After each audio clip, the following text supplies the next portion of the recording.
Nate, we are back and we are looking ahead to the 2024 rookie draft. Not a lot to do right now besides that. If you're not setting lineups, if you're just kind of putzing around your league, the best thing to do is start strategizing for that 2024 rookie draft. Shout out Zach actually for bringing this topic to us kind of to run through it. We're both, that much more up to speed on the 2024 class at this point. So shout out Zach for just bringing up this idea and this concept of getting ourselves into positions to start gathering information. That's the one thing you wanted to touch on, gathering information so we can make as educated decisions as possible. So shout out Zach, watching now, I'm sure. But I want to get into this first point here. But before I do that, be sure to like the video. That is the first step to knowing what your next upcoming rookie draft is going to look like. And leaving a comment down below. Ask us questions about the draft. We'd love to chat with you there. And if you'd like to chat with us even more, check out our Patreon Discord server, patreon.com/Dynasty Rewind. Get over there, 7-day free trial. The 2024 rookie draft tab is ballistic. It's always going crazy right now, especially that's kicked up a ton since playoffs have kind of kicked off for us. So with all of that said, Nate, finally getting to what the people came for, the content that people came for, how do you feel about the 2024 first round of rookie drafts at this point when it comes to super flex, when it comes to one quarterback? Last year, just for an example, we felt pretty good about the top 6 of like, this is our cutoff. We feel good. And after that, it was kind of the Wild West of really, we felt like this was this big tier of value that almost extended all the way to the second round where you're just not really getting any great value where, the only value is really just getting to pick your guy. But Nate, how do you feel about this first round so far? Maybe talk strengths, some weaknesses. What are you thinking? Yeah, right now, I'm feeling kind of similar to last year, to be quite honest. I feel like there's a really good top 7 right now, top 6 or top 7. I think there's 3 quarterbacks that are going to be exciting for you to pick up. I think there's 3 wide receivers that are going to be really exciting to pick up. I think there's a tight end that's really exciting to pick up. With that kind of locked in as like the studs of our draft, having the first half of the first round look that good in Superflex drafts, it's always a good sign of a class, having that first half look so good. And I think this does extend well into the back half of the first round. I think we got a lot of talent that can rise through the draft process. Guys like Troy Franklin, he fringe first rounder right now, probably both in real life and in rookie drafts. And, through the pre-draft process could solidify himself, as one of those next wide receivers up after the big 3. So I really like how the draft's looking. Of course, for one quarterback, once you take the quarterbacks out, that always hurts because, especially 3 quarterbacks I'm expecting, obviously Caleb Williams, obviously Drake May. And then Bob, I know we love Bo Nix. I know there's people out there like Michael Penix Jr. It might be one of those guys, but it also might be Jaden Daniels, who is really picking up steam right now. And it's looking like it's going to end up with Jaden Daniels be the quarterback 3 of this draft class, I think. So I'm expecting him, if he gets that kind of draft capital, he's going to be blowing up. He'll probably be selected over Drake May in a lot of places with his kind of upside. So watch out for Jaden Daniels right now. He's blowing up boards, rising up big boards. And I think he's going to be one of the, sleepers at this point, but that's all over at this point. He's right there at the top. So I'm pretty excited about the top part of this draft. Overall, I think we've talked about it a lot already, but the running backs, Bob, I'll let you get into that because I'm sure you want to talk about that a little bit. Yeah, the one position you left off there in that entire breakdown, talking about the first round, running backs. We're going to get into them a little later, but I think super flex first rounds are still going to be good. You have plenty of quarterbacks to keep the draft alive. You got nice wide receivers to keep the first round alive. And then you have that elite tight end prospect in Brock Bowers. However, in one quarterback with no running backs in sight in this class, the class is buoyed by the top wide receivers in Brock Bowers alone. It gets real tough after those first top 5 picks or so. For now, that can change. Running backs could shift. We're going to get into that a little more, but I'm definitely concerned in one quarterback and a lot less excited about any, if I stocked up on picks in a one quarterback and they're not the first 4 picks in the draft, I have concerns, life questions. You better need wide receivers, Bob. Exactly. And hey, honestly, you could always use more really good wide receivers that you can eventually turn into other things. And that's going to be discussions we have getting near the draft or getting into the draft process, possibly moving off of draft picks to let somebody else draft somebody that may not fit your timeline. But with that said, let's move on to the second point here. And we talked about him already, the elite pick, the elite tight end prospect in Brock Bowers in most circles is locked in to be a top 6 pick, even in Superflex leagues, probably a top 3 consideration in one quarterback, definitely top 4. And the question I kind of have here is this wise: should we be focusing on other positions in those areas and kind of let our league mates, quote unquote, overdraft him? I know at this point, we've drawn lines a little bit, underlying lines. Kyle Pitts, being that how he was very highly drafted. And granted, he had a great rookie season, has not panned out since, has been very basically unstartable, at least not reliably. You might be chucking him into a lineup because that's all you have at this point, God forbid. I know injuries have been brutal and bye weeks are no friend to us either. But at this point, is it best to, just take a shot on somebody else later? Or, instead of drafting Bowers, take one of these top wide receivers instead, pass on the elite talent? For me, getting into it first, it's all going to come down to where I have to draft him. If it's top 6, I don't love it. Outside of one quarterback, like I said, he could be a top 4 pick. I think that's very justified. Or tight end premium leagues. If you're getting 0.5 on top of receptions or a full point even on top of receptions, he rockets up boards. I still don't know that I'd take him over all the quarterbacks, unless maybe it's 4-point passing touchdown or something like that. But all the top quarterbacks have rushing ability. All of them obviously have throwing ability, touchdown ability, and all that. But I get it's hard to find a good tight end. But this is less about thinking Brock Bowers is overrated and just really liking the other prospects in this class and what I think they're going to put into your lineup from higher scoring positions. Just fact of the matter is, I feel like I'll be able to get more points out of whoever I'm picking at that spot, and whatever tight end I can scrape together using draft capital, whatever the case is.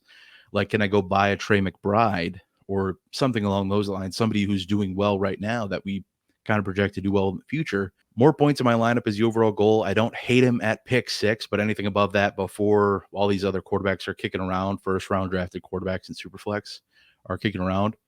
And then, like I said, in the one quarterback, top 4 pick, justified. Nate, I'd love to hear your thoughts on this. This is going to be kind of a, I think, heated talking point for a lot of people. A lot of people are going to say, no doubt, draft Bowers, he's a stud. But I think there's questions to be had with where you end up taking him. Thoughts?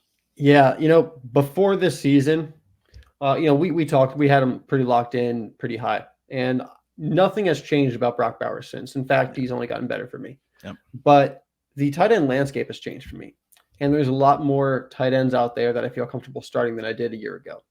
Obviously we had a great tight end class just come into the league with Sam Laporta, Dalton Kincaid. I still believe in Michael Mayer as soon as the Raiders have an offense, and as well as Luke Musgrave. I mean, Tucker Crafts looked decent.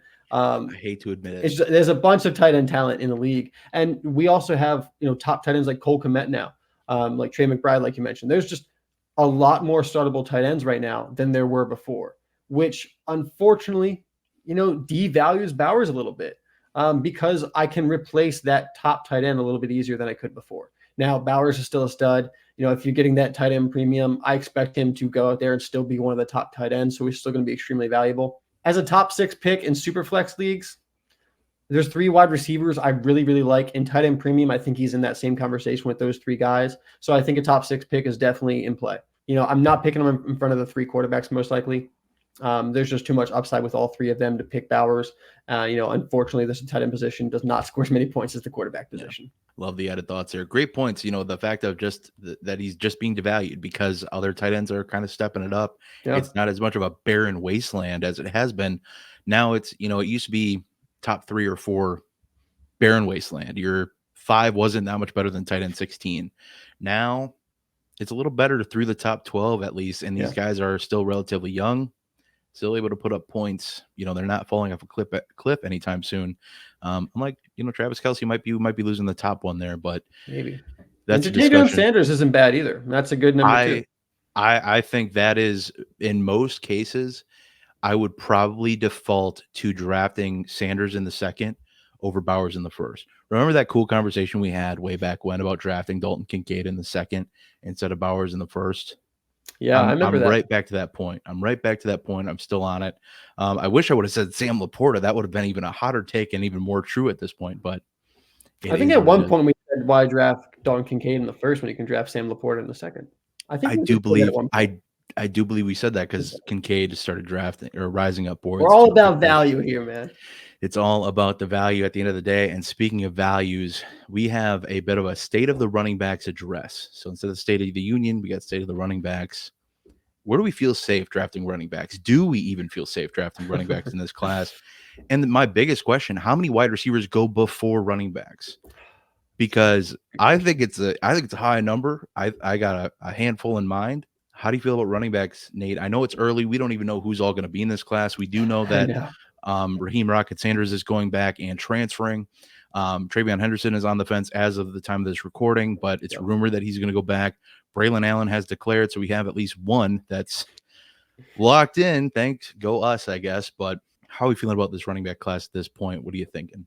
Yeah, like you said, there's still so much up in the air. I mean, our favorite running back in this class, Jonathan Brooks, coming off the season an injury. True. He might be going back to Texas. We don't know.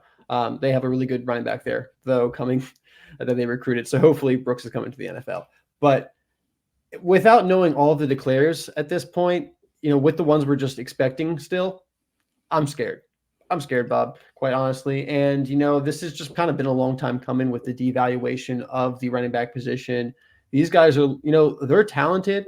Like Travion Henderson is a talented running back who absolutely, can leave right now, go to the NFL, be a second-round pick, and play pro football. But he can probably make more money at Ohio State than he can in the NFL at this point because of how they're devaluing the running back position. So, these guys are staying in college. These guys are going back. And what we have left right now, I'm just not that excited about. Braylon Allen at this point is the RB1 in the class with very little competition. By attrition. Yeah, exactly. And Braylon Allen, I don't even know if he's a first-round pick in rookie drafts. Depending on draft capital, depending on team situation. I mean, if the Tennessee Titans pick up Braylon Allen in the back half of the second round or early third, I'm going to pick him up in the first round and see him as the Derrick Henry replacement. But if he goes about anywhere else, he's probably a second-round pick for me. So, if we don't even have a first-round pick at the running back position, which I think we will get there eventually just because the positional scarcity, but there's no one I feel confident about right now. So when do I feel safe drafting a running back? At this point, the second round, early second, maybe late first, depending on situation and draft capital. And how many wide receivers go before the first running back? That's a really good question. If Travion Henderson comes out, it could be 3. If Travion Henderson does not come out, it's probably more like 5 or 6 at least. I would set the line at 5.5 is where I would set that line. I think that's a good spot right there. Yeah. Regardless, I would probably take the over, by the way. Unless, Egbuka goes back because there's rumors he might go back too. He hasn't declared at the time, that could change things too. But I think we might have 6 wide receivers in the first round of the NFL draft. Yeah. We might have 3 in the first top 10, 15 picks. Crazy times, man. It's a good day to be a wide receiver, not as good to be a running back. But I think, Nate, I'm going to get into a long monologue here, so tune in, strap in. I think there's hope for the running backs in this class. Running backs are sus AF is what I put on this sheet in this class, and I think that's fair to say. But the nice thing is it seems so far that the rookie draft value is going to reflect that, with most running backs not even coming off the board until later in the first or early second, like we've already touched on in Superflex. One of two things will happen in this draft class, and I've said it before. Either A, running backs will gain steam and they'll rise up the board, pushing other values down the board from the later first. Great. Or B, possibly the even better option, you'll be able to draft worthwhile running backs at possibly the best value you've ever been able to in the second round. And this leads me to my next topic, our next topic. What range of picks do we think has sneaky value that others may not realize until it's too late? AKA, what range of picks can we buy low on? The second round right now has the chance to be the most profitable of any second round of draft of any draft that's ever been. How often have you been able to draft a rookie running back, the first running back off the board in the second round of rookie drafts, that turned into something really great in terms of value and production? Most recent one that comes to mind right now is Rachaad White. Other than that, you're looking at a lot of guys who, were backups in a backfield for years and just never really gained steam. You're looking at the Isaiah Spillers of the world. So far, I love the player, but it's trending that way. Kendre Miller. Tank Bigsby is another one we both like that's trending that way, and that's just recent memory. You go back the last 3 years, there's 10, 15 more. Every single class always finds a way to get running backs production at some point. And the fact of the matter is, too, is that we know when a running back goes from being drafted and then produces, they go well on the open market for trading. Because if you think about it, Kyron Williams before the season, you were able to buy for maybe a third, fourth round pick, maybe a couple fourths, maybe a third and a fourth, something along those lines. Running back now, and he was drafted in like the third or fourth round last year too, and mostly in the third by myself. But now it's a first plus for Kyron. I don't think you get away with anything cheaper than that. That's an immediate profit on your investment. I'm not saying every second round running back this year is going to be Kyron Williams, but if every running back just gets pushed down the board, that's what we're looking at. We're looking at a bunch of opportunity to, either get producers at value or get guys you can flip at value. There's going to be a lot of opportunities for rebuilding teams in the second round who can snag a running back at value to flip them later to help expedite their rebuild. There's going to be competitive teams who end up with second round picks, maybe trade out of the first to let another rebuilding team get a wide receiver at the back end, to then get a competitive running back or somebody for running back depth at the top of the second that turns into a great starter. The running backs are going to be a very interesting dynamic to this draft. Yeah. And I think my biggest thing, and I'll touch on this later too, is I just wouldn't rule them out yet. I don't think running backs are dead in this class. I think that this is the typical, well, it hasn't formed how we thought it would. The prophecy as it's forewritten has not come to fruition. All of these things, I'm not going to sweat it yet. We have a lot of time. Tyjae Spears is an example from this past draft that rose up boards very quickly. And then late round drafted guys like Isaiah Pacheco, Kyron Williams, Brian Robinson was even a third round pick in his draft. Just fact of the matter is there are going to be running backs that come out of this class. You just got to know which ones to draft, which ones not to. Nate, what are your thoughts? Are there any other picks that you're interested in for any other reason that you think are going to end up being more valuable that we can kind of buy low on now? Yeah, but before I get to that, yes, you said that every class finds a way to build some production out. Bob, do you remember the 2014 running back class? I'm going to see if I can pull it up, but please tell me I have about it up already. Don't you worry. Okay. This is between Le'Veon Bell getting drafted and us getting Todd Gurley and Melvin Gordon. There was a year where Bishop Sankey was the first running back off the board at the 22nd pick in the second round. And then Jeremy Hill, Carlos Hyde, Charles Sims, Trey Mason, Terrence West out of Towson. Shout out to him. Jerick McKinnon, Dree Archer, Devonta Freeman. That was the one guy that we got out of there, I guess.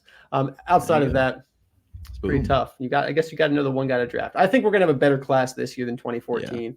Yeah. There's a lot more talent in this class, but the biggest problem is the top talent is not there, combined with the devaluation of the running back draft position.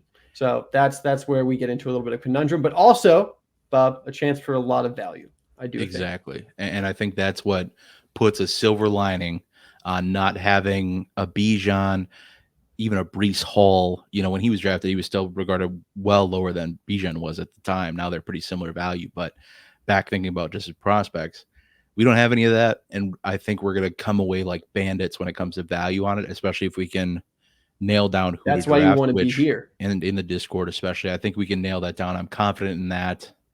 We've always been fairly good about not knowing who not to draft. So at the very least, we can do that for you. But Nate, touch on, did you have anything else to add with this point? I did. Yeah. So I agree with your sentiment on the second round picks. I think there's always value in second round picks.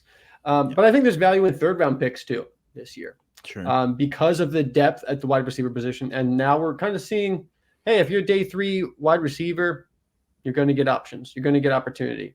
Teams need 3-4 wide receivers all the time. Every week they need a 4 deep at the wide receiver position in this kind of league now that we're in, where we're passing the ball all the time. If you're day 3 wide receiver, 4th, 5th round, you're still going to get opportunity as long as you're decent. So I think there's going to be a lot of wide receivers that we can find there. I think the running back class is going to find its way into the 3rd round as well, especially if there's a lot of question marks and a lot of 3rd, 4th, 5th round picks kind of muddied up into one big pile. There's going to be some value finding some running backs in the early 3rd, some wide receivers in the mid 3rd. And I think there's going to be continuously good tight ends coming out of college now. Not quite as good as last year. Last year was a really great class, but I think there's always going to be some talent to be found at the tight end position in the mid rounds. For those of you that play in tight end premium, I think there's going to be some guys that we can definitely be picking up this year. We've already talked about some of the top guys like Jatavion Sanders and Brock Bowers, but there's a lot of other guys in this class. Players like Luke Lakey out of Iowa, Cade Stover out of Ohio State, we both like him. Dalen Holker out of Colorado State actually has made a lot of All-American teams. So there's some mid-round talent at the tight end position too. So I'm excited about the third-round picks, and those are so easy to pick up. You can pick them up for some aging veterans that you can look ahead right now, and that, hey, this veteran's going to just lose value all over the offseason. Move him for a third-round pick, re-roll the dice. Yeah, I think thirds are so easy to just, whenever you're close on a trade and you just need that little bit extra, ask for a third, especially if that team is feeling like they're competitive, whether they are or not is, up to God's devices, I guess.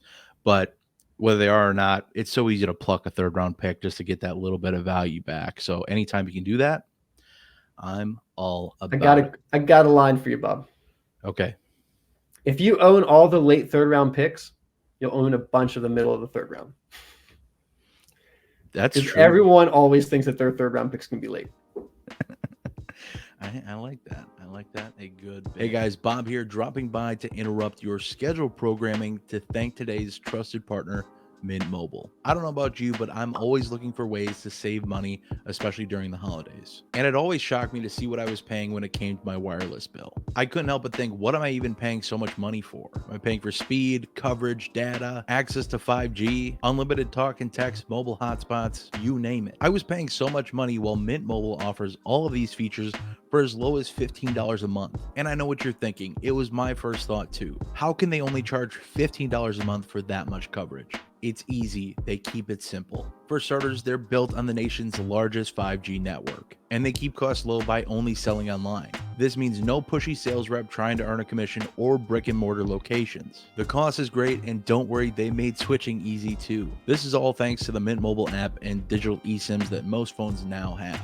This means you can sign up and activate your phone from the comfort of your own home and start saving today. And as an add note, if your phone isn't compatible with a digital eSIM, they'll send you a physical new SIM card for free. Switching was a breeze, and now I'm saving money while enjoying all the same YouTube videos, streaming NFL games, and listening to podcasts just like I used to. All of this without any drop in video quality, speed, or performance. And the last thing I'll say is this: big wireless companies want you to think that they're the only option. And quite frankly, that's just not the case. We all deserve a wireless plan that works for us on our budget. And now through January 1st, you'll receive an additional 3 months free when you sign up for a 3-month plan using our link, trymintmobile.com/Dynasty Rewind. The link will be on the screen in the YouTube description as well as in the pinned comment below. Thank you all so much for listening and supporting this brand as much as you do, and a huge shout out to our new partners at Mint Mobile. But with all of that said, let's get right back to the content you came for.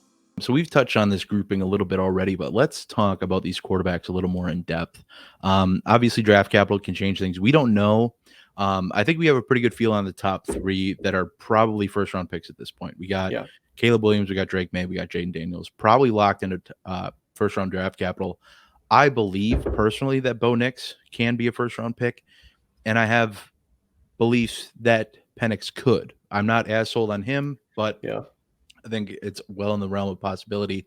I think it's most likely he's a day 2 option, but before I spoil any of my points, I want to hear what you think about this draft class when it comes to quarterbacks. Do we think any of these guys could be realistic starters within the first 2 seasons? I think it's locked in for a couple, but how do we feel about those other 3 specifically? Yeah, so Bo Nix, I think he's definitely a starter within 2 years, or at least given the opportunity. One landing spot I really, really like for Bo Nix is the Minnesota Vikings. Yeah. Don't do that to me. You re-sign Kirk Cousins on a 1-year deal, maybe probably a 2-year deal actually, is what I would want. You have Bo Nix either sit for a year and then have open competition, see how it goes. If he's looked really good his rookie season, or you let him sit for 2 years and take over when Kirk's done. Kirk's not done yet. I think his injuries actually helped him with a chance to stay at the Vikings. Don't need to dive into this too much, but I love the Bo Nix to the Vikings theory. Get ready. We're going to come back to this later.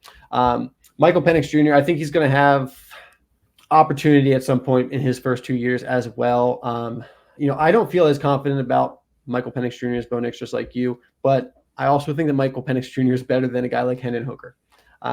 So I think Michael Penix Jr. is going to have a chance to start in his first 2 years as a pro. Jaden Daniels as this third quarterback of the big 3, he has improved so much from where he started out in college. He started out at Arizona State. And when he actually transferred from Arizona State, his teammates trashed his locker. They were like, "You suck. You get out of here, you loser." Like, I'm quoting them. Like, and basically sent him out, and he went to LSU. And it took him a while to start putting it together last year, but by the end of the season, started to see flashes. And this season, the improvement has really shown. He's able to work through progressions. He's got that, incredible rushing ability, that has made him the Heisman this year. Looking at his stats, 3,811 yards this year, but a 40-4 touchdown to interception ratio. It's the SEC. To throw only 4 interceptions in a full season when you're throwing the ball that much, averaging 11.5 yards per attempt. I know he's got Malik Neighbors and Brian Thomas out there, but I do think Jaden Daniels is a bona fide first-round quarterback at this point. He's going to have the opportunity to start his rookie year. He's probably the next Anthony Richardson. Just looking at how profiles and prospects rise up through draft class analysis and the draft process. Since you brought it up, because this has been brought up in our Discord, I've seen it on X, Twitter, and I think the biggest issue I have with that comp is I'd actually put Jaden Daniels ahead of Anthony Richardson. I would too. He's not nearly as well. Exactly, because he has the experience. He has he's a little bit older, not a ton older by any stretch, but I definitely put Jaden Daniels above him because of that fact. And I think that's the disconnect I have with that comp. And they're different styles of runner. Like Anthony Richardson is very fast, cutting, and elusive, but he's also, powerful. Jaden Daniels, more that, galloping gazelle, like a Lamar Jackson, not Lamar Jackson saying that, but just a little different. I think that there is the chance of that meteoric rise that you're kind of talking about too, as the prospect. And the narrative. Exactly. I think there's definitely that. When I look at this class, I think Williams and May both look to be day one starters, or at least have the ability to. Maybe a team is fortunate enough to have a bridge stopgap quarterback that can kind of, maybe be there, maybe put up a fight to start day one, but, more of a veteran nod than anything on a bad team. And then I think Daniels is one that has the chance to less likely start day one and be somebody who's kind of ushered in a little slower, but still gets a starting role year one. I think that's very likely for him. And then Nix, I like the trajectory you have for him as well. I think within the first 2 years, he's getting opportunities. Penix, I see the possibility. And another quarterback that I still like, who has, kind of shown up here towards the end of the season, Quinn Ewers, guy who we don't know if he's declaring yet. We don't know if he's going to come into the draft. It is what it is, but I think he's somebody who probably a day 2 pick at this point, but I think he's deserving of and could get to a starting role on a team that I think at worst, he's a very good backup in this league at the very worst. And I think in Superflex leagues, that's worth having, especially with how quarterbacks have gone the last 3 years. We don't know how many starting at some point. We don't know how many quarterbacks have started this year yet in totality, but I think in 2021 it was 40 some. Last year it was 60. And I think this year we're right on path to go up from the previous season as well. So it's a crazy ride for quarterbacks. I think he's worth having and worth kind of keeping an eye on. I mean, Bob, so we've seen a lot of quarterbacks if their rookie year start. Doesn't matter if they're first, second, third round picks. They can be day 3 picks. We've seen Tommy DeVito start this year. We've seen Aiden O'Connell start this year. We've seen Jaron Hall start this year. Dorian Thompson-Robinson start this year. If you're a quarterback, you're getting a starting opportunity in your first 2 years, it seems, whether it's by injury or because you forced your way into it. You're going to get an opportunity to show us what you got. So I think, obviously we're going to be spending a lot of time talking about these top 5 quarterbacks, but as we get along the process, we are going to be talking about the quarterbacks outside of this top 5, especially on the Patreon episodes, because, hey, if anything showed us this season about the quarterback depth in the upcoming class, we need to pay attention to it, because you need to figure out who you're going to be picking up in the 4th, 5th round at quarterback, because they might have a chance to start their rookie year. And we always need starting quarterbacks in our leagues. With the value at the top of this draft class, and we've had this discussion before with, teams picking in the top 5 when that's your designated pick. You're a bad team, that is your pick. You earned that top 5 pick. Is it truly worth it for any team in that top 5 or so to make picks, to make a selection with their draft picks, or would they get more value out of it trading down? And I'll kick this one off here. And I think you always have to ask yourself, how bad is your team really? Because I've had teams that end up in the top 5 and I just got obliterated by injuries. X player didn't pan out, whatever the case is. My team's not that bad. And adding a stud player at the top makes a lot of sense. It helps fill a gap, whatever the case is. But if your team is pretty bad, how much is one single piece going to help you? If your team is devoid of assets, is likely, in my opinion, best to trade down or trade out even, gain a multitude of assets, higher level assets, multiple first round picks over multiple years is ideal, especially if they're not expected to be late. That's the one thing is I don't want to move 101 for what looks to be 3 late first round picks. Don't want to do it. Not worth it. It's awesome having that kind of in the asset pool to play with, but I don't want those assets to turn into ones that just help me get better assets. I want those to turn into assets that make that first trade overly worth it. I want them to be, mid first round picks ish, something like that, or players of similar ilk of value. I think this year is a little different, specifically talking 101, because the last 2 seasons, it's pretty much been a running back at 101. Between 2022 being Breece Hall, last year being Bijan. This year, you can solidify with a quarterback in Superflex or Marvin Harrison Jr., wide receiver, and 1 quarterback as a long-term asset. So it's a bit of a different discussion. So you might find yourself in the middle. It's a little different discussion to be had this year. I still think more often than not, if you are the 101, you are probably a pretty bad team, and you probably are best served getting as many assets as possible in return. Nate, what are your thoughts here? Yeah, I thought if you're at the 101 and you're a team that's devoid of assets, it almost always makes sense to go ahead and trade your 101 for 3 first-round picks that are not late, because you're just better off diversifying and acquiring multiple assets to fill out, because we all need depth. Doesn't matter how good your starting lineup is, you have to have a deep roster if you want to compete. And you're in a rebuild or a retool until you have that depth usually, unless you're playing in a shallow league and you have a great waiver wire. So if you're at the 101, 102, it's always worth looking into, hey, do I just need to gain a lot of assets, or can I just pick up this stud and solidify a position in my team, and then I have enough to work around with that? Or if you have a bunch of other first-round picks, keep your 101, get Caleb Williams, and then fill in with the rest of your draft picks. But if you're rebuilding and you only have 1 first-round pick, and it is somewhere in that top 5, it is definitely worth, taking a look at, can I get a later pick in the first round and then maybe a pick in 2025 in the first round? How can I make this 1 asset, 2 assets that are actually together more valuable than the 1, but because that 1 first round pick has a name attached to it already, because it's in the top 5, it's got extra value. Not saying that those guys aren't worth it, because Caleb Williams, Drake May, Marvin Harrison, these wide receivers, totally worth it. I'm going to be extremely happy to pick them up early in the first half of the first round. But when you need assets, you always got to take a look at how can you diversify, how can you make that into more? Because you take Marvin Harrison Jr. and you make that into Rome Odunze and Troy Franklin, and then that's going to work out probably better for your team if you don't have a lot going on already. And this especially, another thing to take into factor before doing these trade down concepts is what's your starting format. If it's a start 8 and you're starting very condensed lineups, another wrinkle gets thrown into the fold. But if you're starting 10 or 11 players, man, it's very likely that it makes the most sense in the world to trade down, gain 3 picks, move back a first, get a first next year, get a second this year, kind of a thing. I'm all about it. I like that concept. Getting into our last point here, question number 7 or point number 7, segment number 7, however you'd like to address it. Feel free. Let us know in the comments what you want to call this segment. I want to know your gauge of panic with this class, how it's shaping up. And this question is just one that we commonly get on the channel. When draft season rolls around, the draft class doesn't pan out as much as we thought it would. When do we and should we, will we, won't we, look at to possibly roll some of this draft capital over into the 2025 draft? Nate, I want to hear from you first. What are your thoughts here?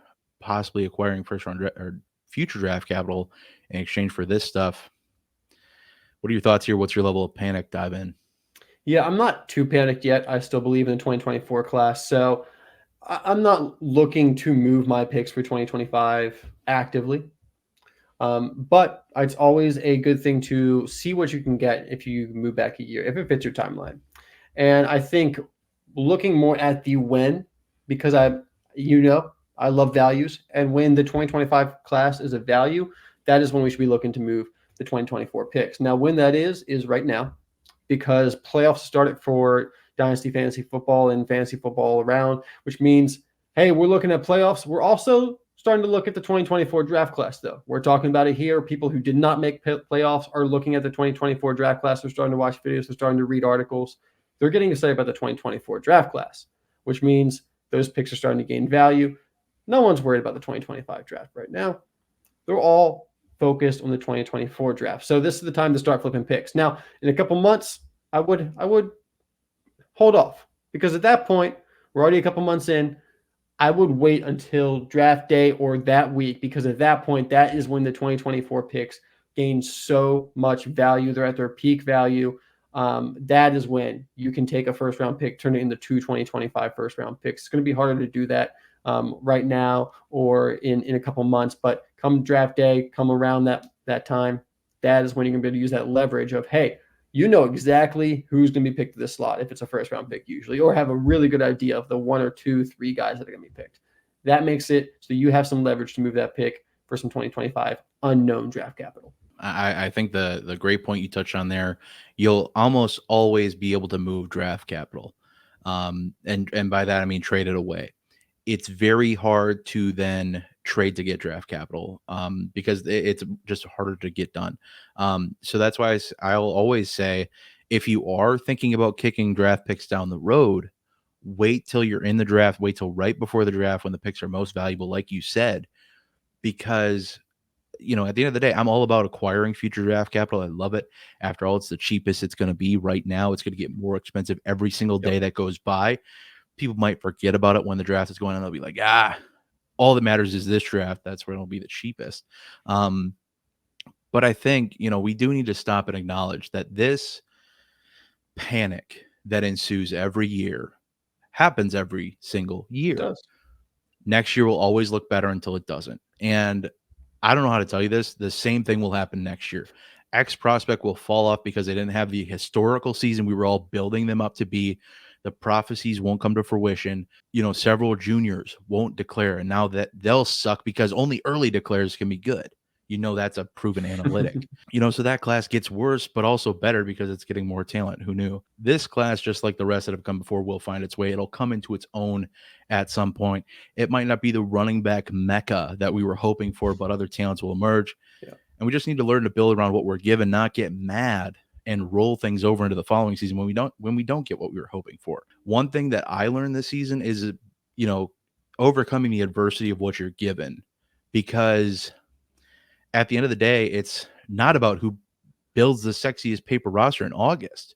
It's about the team that finds a way to get through the muck, picks up the Tommy DeVitos of the world, the Jake Brownings of the world. That's just a couple examples, guys that, hey, they weren't on anybody's bingo cards at the start of the season, but they're getting it done now. But ultimately, when you start doing this and getting into this habit of that everybody does every year of this panic of the draft class, because I would try to be capitalizing on it as much as possible. If people are freaking out about the class thinking it's going to suck, hey, man, I'm in your inbox and I want your picks, because in my opinion, this is a great way, this first trickle effect here, this is a great way to fall into the largest trap that Dynasty has, that Dynasty presents.